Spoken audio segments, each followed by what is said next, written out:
शास्त्रों से श्लोक याद है बहुत सारे। और आपका फेवरेट श्लोक क्या है जो आप लोगों को बोलते हो कि फॉलो करना चाहिए? मातृस्पर्शस्तु कौन्तेय शीतोष्ण सुखदुःखदः अगानपैनो नित्यश्च तां च भारतः। इसका सार भी बताओगे? इसका अर्थ होता है कि जिस प्रकार प्रकृति के नियमों के अनुसार सर्दी या गर्मी अपने आप आती रहती है, उसी प्रकार हमारे जीवन में सुख और दुख अपने आप आते रहते है ना। हमारे जीवन में सुख और दुख अपने आप आते रहते हैं, इसलिए उनको कंट्रोल कैसे करें? उनको कंट्रोल करने का बस एक ही तरीका है, श्रीमद् भगवत गीता को पढ़ना, उसे अपने जीवन में लगाना, तो आप सुख और दुख कंट्रोल कर सकते हैं। आप स्कूल भी जाते हो? जाते हो आप? मैं स्कूल नहीं जाता, बल्कि गुरुकुल जाता हूँ, क्योंकि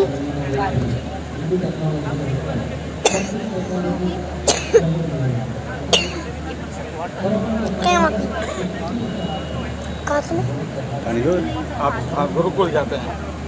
मैं गुरुकुल इसलिए जाता हूँ ताकि स्कूल में भगवद गीता का ज्ञान नहीं दिया जाता, तो स्कूल में भगवद गीता का ज्ञान नहीं, इसलिए मैं गुरुकुल जाता हूँ, वहाँ पे भगवद गीता का ज्ञान मिलता है। आपकी उम्र कितनी है? मेरी उम्र 6 इयर्स है। आपकी उम्र?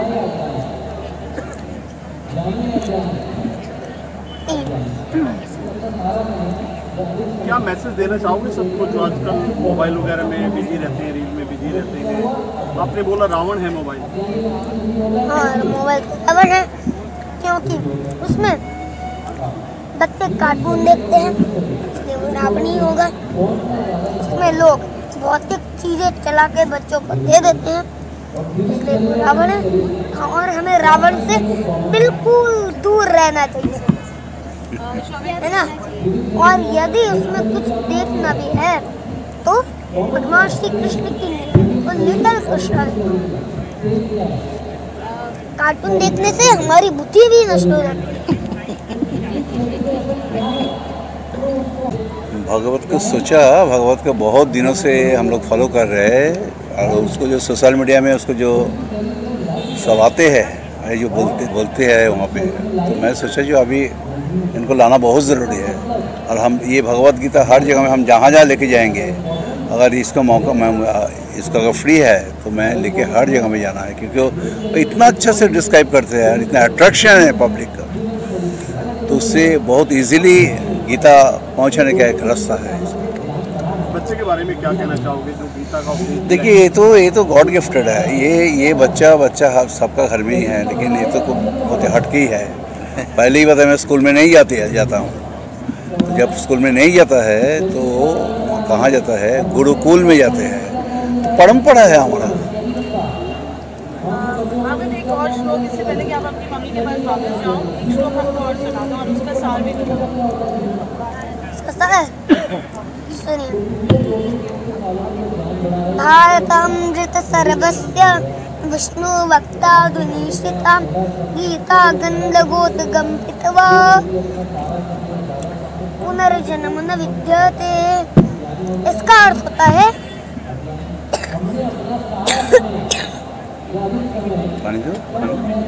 इसका अर्थ होता है कि भगवद गीता महाभारत का अमृत है, जो भगवान श्री कृष्ण के मुख कमल से प्रकट हुआ है, और जो भी उसको पीता है, जो भी उसका पान करता है, तो पुनर्जन्म न विद्यते। उसका संसार में बार बार जन्म नहीं होता, अपितु भगवान श्री कृष्ण के धाम पंथ चले जाता है। आप कितने देशों का दौरा कर चुके हैं अभी तक? कहाँ पे जा चुके हैं? किस देश में? बहुत देश में। कहाँ का? दुबई। कहाँ पर गए? दुबई। दुबई। ठीक है भगवान, थैंक यू सो मच। हम सभी जानते हैं महाराज जी के बारे में कि महाराज जी एक वो सूर्य हैं, वो एक वो सूरज हैं जिन्होंने कथक को पूरे विश्व के अंदर में प्रचार प्रसार किया। और ये प्रचार प्रसार आज हमारे फैमिली में, हमारे परिवार में लखनऊ घराने के नाम से जाना जाता है। मैं उस फैमिली का 8वीं पीढ़ी हूँ। मेरा बेटा त्रिभुवन महाराज जो आज कृष्ण का रोल अदा कर रहे हैं वो 9वीं पीढ़ी हैं। और बड़े खुशी की बात है कि हमारे 10वीं पीढ़ी भी इस दुनिया में आ गए हैं, शिवांश। तो ये धरोहर जो है आज सदियों से चली आ रही है। तो कथक जो एक शब्द आप सुनेंगे, लोग मुझे ताजुब होता, कोई पूछता नहीं है कि कथक है क्या। तो नॉर्मली जानते हैं कथक मतलब कि कथा वाचन करना। देखिए कथक का जो नामकरण हुआ उसके पीछे बहुत बड़ा एक रीजन है। हिंदी वर्णमाला में क ख ग घ अंगा सभी पड़े हुए हैं। जो क शब्द है that stand for the Krishna, क कृष्णा। और थ शब्द जो है वर्णमाला का 17वां अक्षर है। देखिए क पे कृष्ण है तो थ खिसक के 16वें पे आ गया, तो 16 कला पूर्ण कृष्ण की कथा, वो हमारी बात है। और हम कृष्ण हमारे इष्ट देव हैं, हम उन्हीं का पूजन करते हैं, उन्हीं का गुणगान करते हैं। हमारे पूर्वजों ने बहुत कथक को सदियों से किया है और हमारे ग्रेट ग्रैंडफादर ने 5000 से भी ज़्यादा रचनाएं कही। हमारी यहाँ कहा गया है कि कलाकार की संपूर्णता तब होती है जब वो बहुमुखी होता है।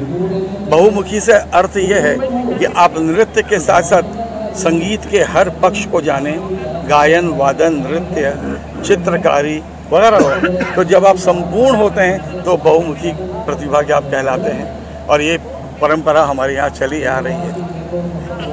ये मेरा अहोभाग्य है, मेरा सौभाग्य है कि हमारे शौविक दा ने जो ये कदम उठाया है, ये केवल एक प्रोग्राम नहीं है, ये दुनिया को एक संदेश है गीता के ज़रिए जो बहुत ज़रूरी है हर जगह पे पहुंचना, कि भगवान कृष्ण के द्वारा दी गई ये जो वचन हैं उनके जब पढ़ते हैं तो हमें समझ में आता है कि कितना हमें। जब मैं कॉम्पोजिशन कर रहा था तो मुझे सोचिए कि मुझे पूरा गीता ढूंढना पड़ा।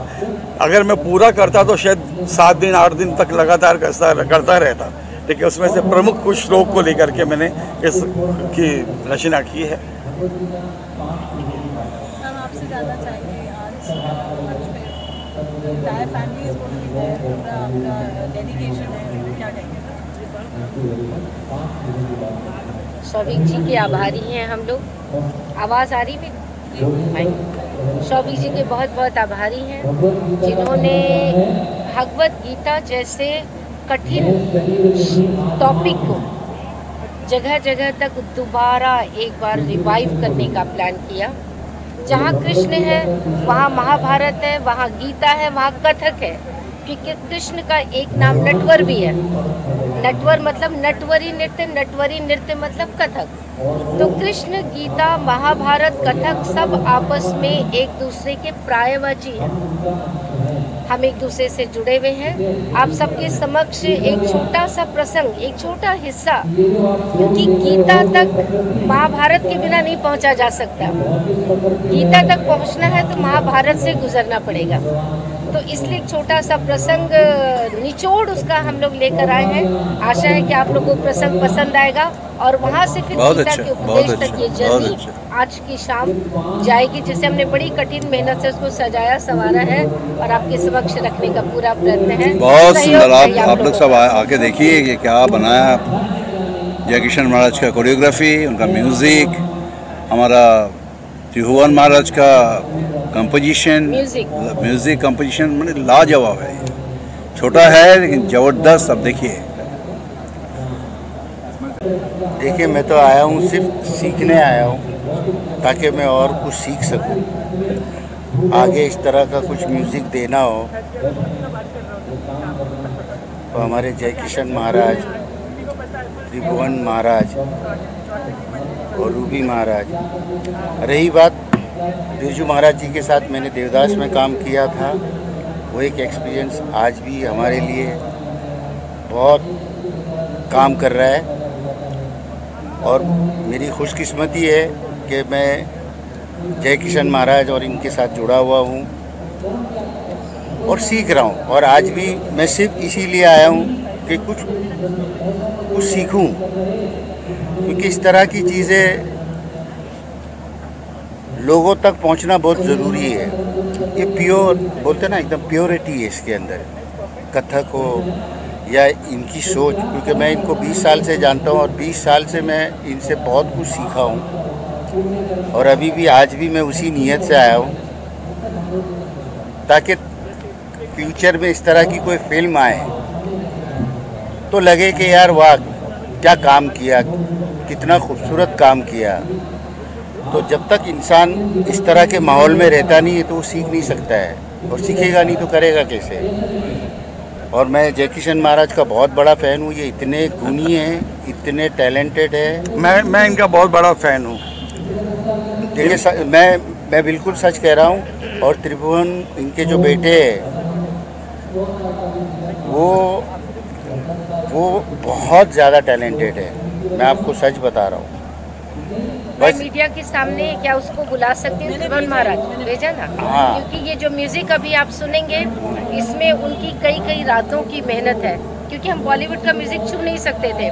तो we create our own self, हमने उसको दोबारा बनाया उसको, तो उसमें उसकी बहुत योगदान है। तो मैं चाहती हूँ कि वो बोले।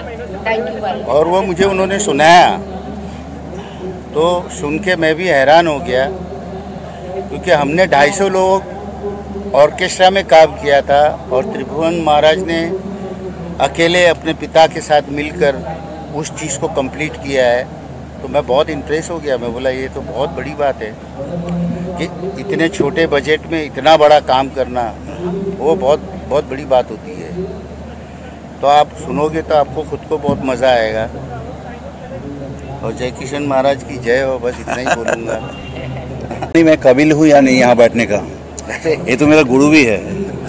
मैंने महाराज जी से थोड़ा कथक का तालीम लिया। पहले तो महाराज जी को जाने का पहले भैया ने सिखाया था मुझे। उसके बाद थोड़ा बहुत इधर भटकते थे दिल्ली में, फिर वो सीखा मैंने। NSD में ड्रामा भी किए मैंने। तो क्या है, अभी बस एसोसिएशन इन लोगों को था, हो गया। मैं अभी भी टोकते रहता हूँ भैया को, मुझे कुछ सिखाया नहीं। तो मुझे एक छोटा सा एक टुकड़ा सिखाया था, वो भी याद है अभी भी। तो कितना साल हो गया, सब छोड़ दिया। तो सुना रहा हूँ मैं आपको। तिन तिन ना दिन दिन ना ना दिन दिन ना तिन तिन ना तिगद के तत्ता तत्ता तत्ता तिगद के ता थे तिगद के ता थे तिगद के तत्ता तत्ता तत्ता तिगद के ता थे तिगद के तत्ता तत्ता तत्ता तिगद के ता थे ता। गीता एक ऐसा सार है जो हमें बहुत इंसानी जीवन के बारे में बहुत गहन इनपुट देता है। और जहाँ तक उसके सार की बात है, पूरे सार को तो कवर करना इतना आसान नहीं है, बट जो एक क्रक्स ऑफ द मैटर जिसको बोला जाता है, जो मूल बात है, उस मूल बात को हम 35 मिनट के अंदर आप लोगों के सामने समक्ष प्रस्तुत करेंगे और कोशिश करेंगे कि जो हम दिखाने की कोशिश कर रहे हैं या समझाने की कोशिश कर रहे हैं वो आप सभी को उसी तरीके से, उसी रूप में समझ आए और दिखाई दे।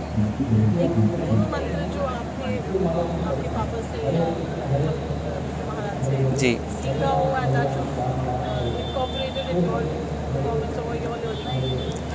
ज़रूर। एक छोटी सी बंदिश मैं आप लोग के सामने पढ़ देता हूँ। बड़े पुराने शब्दों का गठन है। परन पढ़ देता हूँ।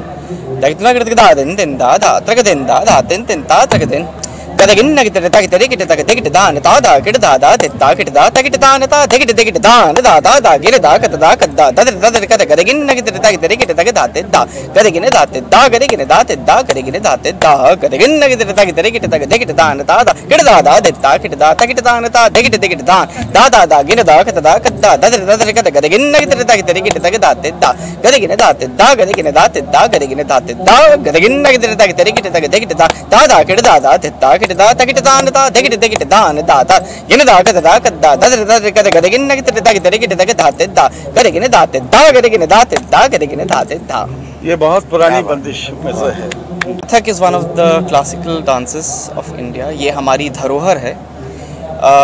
एक ऐसा पॉइंट है, इट्स अ पॉइंट दैट हम लोग को जिसके लिए बहुत गर्व महसूस करना चाहिए। आप जब भी देखिए, जब भी विदेश में हमारी धरोहर को दिखाया जाता है तो उसको क्रिकेट से या उससे नहीं दिखाया जाता है, कल्चर से दिखाया जाता है कि हमारा कल्चर कैसा है, हमारे संस्कार क्या हैं, उन सारी चीज़ों से दिखाया जाता है। तो उसको अप्रिशिएट करना सबसे पहले हमारे लिए ज़रूरी है। एज़ इंडियंस, भारतीय होने के नाते हमें अपने कल्चर को सबसे पहले सराहना ज़रूरी है। हम सराहेंगे तब पूरी दुनिया सराहेगी या उस चीज़ में मान्यता रखेगी। तो बस यही है हम लोग का गीता सार का भी सार वही है कि धर्म को समझें, डू व्हाट इज़ राइट, सही काम करें और बुराई को जितना अपने से दूर रख सकें रखें। वाह,